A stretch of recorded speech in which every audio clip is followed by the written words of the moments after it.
नमस्कार मित्रांनो, आपणही जर शासकीय सेवेत नोकरीला असाल तर ही खास बातमी आपल्यासाठी ठरणार आहे. पण विनंती एकच की व्हिडिओ हा सुरुवातीपासून शेवटपर्यंत पाहावा लागेल. चला तर मग आपण आपल्या व्हिडिओकडे वळूयात. मिळालेल्या माहितीनुसार आझाद मैदानावरील शिक्षकांच्या आंदोलनाला यश मिळालं असून विधिमंडळाचं अधिवेशन संपल्यानंतर विना अनुदानित शिक्षकांच्या खात्यामध्ये 20% वाढीव पगार हा जमा होईल असं आश्वासन सरकारने दिलं आहे. आझाद मैदानामध्ये शिक्षकांच्या आंदोलनाला जाऊन माननीय मंत्री यांनी ही घोषणा केली.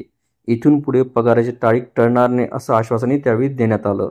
त्याआधी शिक्षकाच्या शिष्टमंडळाने माननीय मुख्यमंत्री यांची भेट घेतली व चर्चा सकारात्मक झाल्याचं त्यांनी सांगितलं. राज्यातील विना अनुदानित शिक्षकांना देण्यात आलेल्या आश्वासन सरकारनं पूर्ण करावं, शाळांना 20% टप्प्याटप्प्याने अनुदान द्यावं यासह इतर मागण्यांसाठी शिक्षकांनी आझाद मैदानावर आंदोलन सुरू केलं. आपल्या मागणीसाठी शिक्षक आक्रमक होताच सरकारने त्यांच्या मागण्या पूर्ण करण्याचे आश्वासन दिलं. माननीय मंत्री म्हणाले की 18 तारखेला पावसाळी अधिवेशन हे संपणार आहे.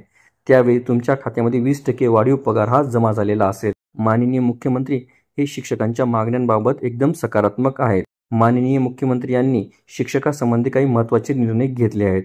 मात्र थोड्या आर्थिक अडचणींमुळे मधल्या काही काळातील हप्ते देण्यात उशीर झाला. मी तुम्हाला सांगतो की तुम्ही कोणावरही विश्वास ठेवू नका. तुमचे काम आम्हीच करणार आहोत. पुरवणी मागण्यांमध्ये आज मानता आली नाही. मात्र इथून पुढे पगाराची तारीखही टळणार नाही. इथून पुढे हा पगार नियमितपणे तुमच्या खात्यात जमा होईल.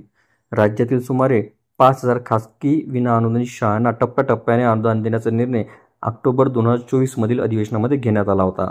मात्र त्यानंतर 10 महिने उलटूनही अद्याप निधीची कोणतीही तरतूद सरकारने केलेली नाही. या पार्श्वभूमीवर 8 व 9 जुलै रोजी राज्यातील शाळा बंद ठेवण्याचा निर्णय घेण्यात आला. त्याचसोबत शिक्षकांनी आपल्या मागण्यांसाठी आझाद मैदानावर आंदोलन सुरू केलं. राज्यामध्ये सध्या 5,844 अंशतः अनुदानित खासगी शाळा आहेत.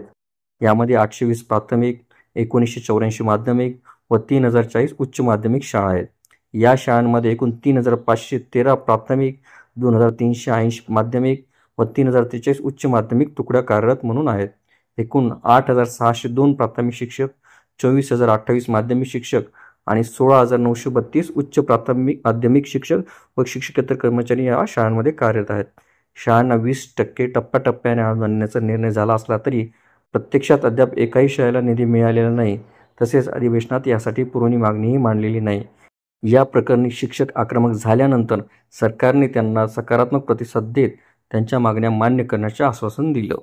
आपल्याला व्हिडिओ आवडले असल्यास चॅनलला नक्कीच लाईक, शेअर आणि कॉमेंट्स करायला विसरू नका. तसेच चॅनलला ऑल नोटिफिकेशन्स ऑन करून सबस्क्राईब करा, जेणेकरून व्हिडिओचे सर्व नोटिफिकेशन्स आपल्याला सर्वप्रथम मिळतील. लवकरच आपण पुढच्या व्हिडिओमध्ये भेटूया. तोपर्यंत नमस्कार.